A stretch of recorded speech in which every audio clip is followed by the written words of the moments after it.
Ang mabuting balita ng Panginoon ayon kay San Juan.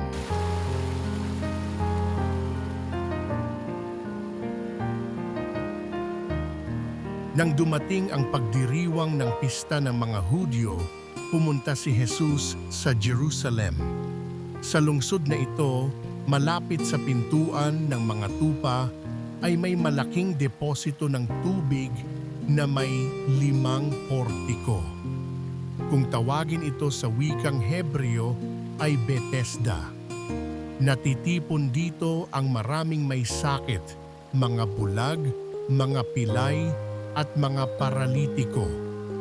Hinihintay nilang gumalaw ang tubig sapagkat may panahong bumababa ang isang anghel ng Panginoon at kinakalawkaw ang tubig. Ang maunang lumusong pagkatapos makalawkaw ang tubig ay gumagaling, anuman ang kanyang karamdaman. Dooy may isang lalaking 38 taon nang may sakit, at siya'y nakita ni Jesus. Alam nitong matagal nang may sakit ang lalaki. Tinanong siya ni Jesus, "Ibig mo bang gumaling?" Sumagot ang may sakit, "Ginoo, wala pong maglusong sa akin kapag nakalawkaw na ang tubig.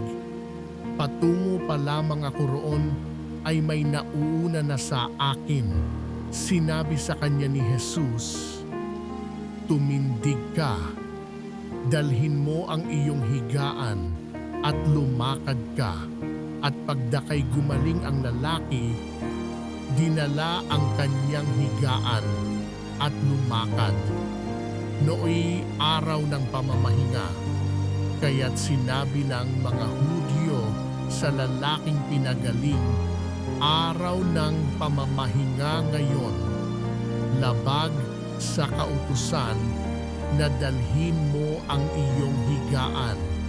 Ngunit sumagot siya, "Ang nagpagaling sa akin ang nagsabing, dalhin ko ang aking higaan at lumakad ako." At siya'y tinanong nila, "Sino ang nagsabi sa iyo na dalhin mo ang iyong higaan at lumakad ka?"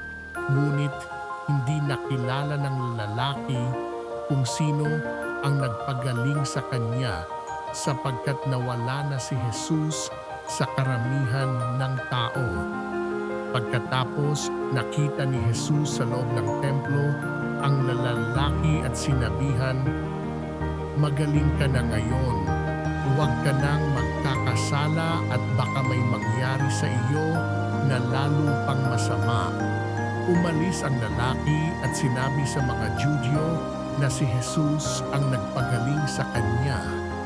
Dahil dito si Jesus ay sinimulang usigin ng mga Judyo sapagkat nagpagaling siya sa araw ng pamamahinga. Ang mabuting balita ng Panginoon